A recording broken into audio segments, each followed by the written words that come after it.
ভাই বলেছে তোর মার্ডার করতে, বুঝেছিস? ভাই ভাই নামটা শুন, রাকিব ভাই।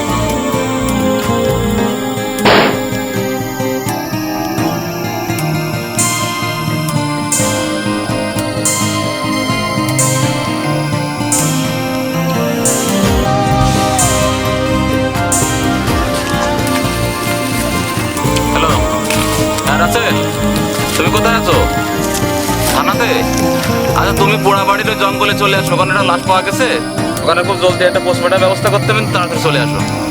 আচ্ছা ওকে। হ্যাঁ দর্শক, আমি সামিরা নীল মিডিয়া থেকে আসছি। আর